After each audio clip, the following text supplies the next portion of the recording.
CCTV short news നിങ്ങൾക്കായി സമർപ്പിക്കുന്നത് power guard solar system Koonamuchi. നമസ്കാരം, CCTV ഷോർട്ട് ന്യൂസിലേക്ക് സ്വാഗതം.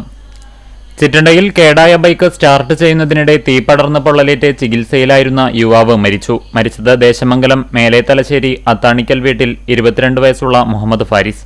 അപകടമുണ്ടായത് ബൈക്കിൽ നിന്ന് തീപ്പൊരി പെട്രോൾ കുപ്പിയിലേക്ക് വീണ് തീ പടർന്ന്. CPM പ്രവർത്തകനെ ആക്രമിച്ച് വാരിയലുകൾ തല്ലിയൊടിച്ച കേസിൽ SDPI പ്രവർത്തകർക്ക് 5 വർഷം കഠിന തടവും 10,000 രൂപ പിഴയും ശിക്ഷ. വടക്കേക്കാട് സ്വദേശികളായ റംസുദ്ദീൻ, നബീൽ എന്നിവരെയാണ് ചാവക്കാട് അസിസ്റ്റന്റ് സെഷൻസ് കോടതി ശിക്ഷിച്ചത്. ഗുരുവായൂർ ചെമ്പൈ സംഗീതോത്സവത്തിലെ ആകർഷകമായ പഞ്ചരത്ന കീർത്തനാലാപനം ഞായറാഴ്ച നടക്കും. 100ഓളം കലാകാരന്മാർ ചേർന്ന് ഏകതാളത്തിൽ ഭക്തിയിലലിഞ്ഞു പാടുന്ന മുഹൂർത്തത്തിന് സാക്ഷിയാകാൻ ആയിരങ്ങൾ മേൽപുത്തൂർ ഓഡിറ്റോറിയത്തിലെത്തും. ഏകാദശി ദിവസമായ തിങ്കളാഴ്ച അർദ്ധരാത്രിയോടെ സംഗീതോത്സവത്തിന് സമാപനമാകും. ഏകാദശിയോടനുബന്ധിച്ച് ഗുരുവായൂർ ക്ഷേത്രനഗരിയിൽ ഗതാഗത ക്രമീകരണം ഏർപ്പെടുത്തി.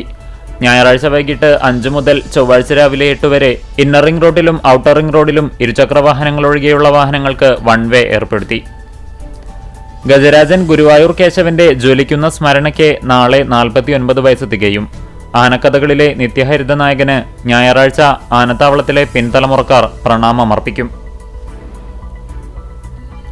ഗുരുവായൂരിൽ ആൾതാമസമില്ലാത്ത വീട്ടിൽ പട്ടാപ്പകൽ മോഷണം. തൈക്കാട് പള്ളി റോഡിൽ പണിക്ക വീട്ടിൽ ജവഹറിന്റെ വീട്ടിലാണ് വെള്ളിയാഴ്ച വൈകിട്ട് 3ഓടെ മോഷണം നടന്നത്. വീടിന് പുറത്ത് സൂക്ഷിച്ചിരുന്ന ജൈവവള നിർമ്മാണത്തിനുള്ള യന്ത്രഭാഗങ്ങളാണ് മോഷണം പോയത്. മേഖലയിലെ ഉത്സവാഘോഷങ്ങൾക്ക് തുടക്കം കുറിക്കുന്ന കിഴൂർ കാർത്തിക മഹോത്സവം ഡിസംബർ 4 വ്യാഴാഴ്ച ആഘോഷിക്കുമെന്ന് ഭാരവാഹികൾ വാർത്താ സമ്മേളനത്തിൽ അറിയിച്ചു. 37 പൂരാഘോഷ കമ്മിറ്റികളിൽ നിന്നായി 35 ഗജവീരന്മാർ ഉത്സവത്തിൽ അണിനിരക്കും. ഉത്സവത്തോടനുബന്ധിച്ച് ഡിസംബർ 3, 4 തീയതികളിൽ കാർത്തിക ഫെസ്റ്റ് സംഘടിപ്പിക്കും. അക്കിക്കാവ് കേച്ചേരി ബൈപ്പാസിൽ പാതയോരത്തെ കാനയിലേക്ക് ശുചിമുറി മാലിന്യം തള്ളുന്നതായി പരാതി. പോർക്കുളം പഞ്ചായത്തിലെ അഗതിയൂർ നോർത്തിലാണ് റോഡരികിലെ കാനയിലേക്ക് രാത്രിയുടെ മറവിൽ വ്യാപകമായി മാലിന്യം ഒഴുക്കിവിട്ടിരിക്കുന്നത്.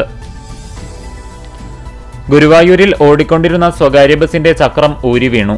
ഗുരുവായൂരിൽ നിന്ന് എറണാകുളത്തേക്ക് പോയിരുന്ന ആറ്റുപറമ്പത്ത് എന്ന ബസിന്റെ മുൻവശത്തെ ഇടത് ചക്രമാണ് രാവിലെ 6ഓടെ ഊരി വീണത്. യാത്രക്കാരുണ്ടായിരുന്നെങ്കിലും ആർക്കും പരിക്കില്ല. നെല്ലുവായി ശ്രീധനധുരി ക്ഷേത്രത്തിലെ പ്രശസ്തമായ വൈകുണ്ഠ ഏകാദശിയോടനുബന്ധിച്ചു നടക്കുന്ന വിളക്കാചാരം ആരംഭിച്ചു. ഡിസംബർ 30-നാണ് പ്രസിദ്ധമായ നെല്ലുവായ് വൈകുണ്ഠ ഏകാദശി. പാഴിയൂട്ടുമുറി കുടക്കുഴി ചന്ദനംകാവ് അയ്യപ്പക്ഷേത്രത്തിൽ മുഴുവൻ വിളക്കും അന്നദാനവും നടന്നു. ലഹരിയാണ് കലാകാരന്മാർക്ക് ഭാവന നൽകുന്നതെന്ന ചിന്താഗതി ഉപേക്ഷിക്കണമെന്ന് പ്രശസ്ത ശില്പി ഡാവിഞ്ചി സുരേഷ്. ഗുരുവായൂർ മെട്രോലിങ്സ് ക്ലബ് സംഘടിപ്പിച്ച അഖില കേരള ചിത്രരചനാ മത്സരം ഉദ്ഘാടനം ചെയ്യുകയായിരുന്നു അദ്ദേഹം. വെള്ളറക്കാട് സെന്റ് ഫ്രാൻസിസ് സേവിയേഴ്സ് ദേവാലയത്തിലെ തിരുനാളിന് തുടക്കമായി. വിശുദ്ധ ഫ്രാൻസിസ് സേവിയർ, വിശുദ്ധ സെബസ്ത്യാനോസ്, പരിശുദ്ധ കന്യകാമറിയം, പരിശുദ്ധ അൽഫോൺസാമ എന്നിവരുടെ സംയുക്ത തിരുനാളാണ് ശനി ഞായർ ദിവസങ്ങളിൽ ആഘോഷിക്കുന്നത്. ചാലിശ്ശേരി മുലയമ്പറമ്പത്ത് 29ാമത് മുഴുവൻ വിളക്കിന്റെ ഭാഗമായുള്ള പ്രസാദകൂട്ടിൽ ആയിരക്കണക്കിന് ഭക്തജനങ്ങൾ പങ്കെടുത്തു.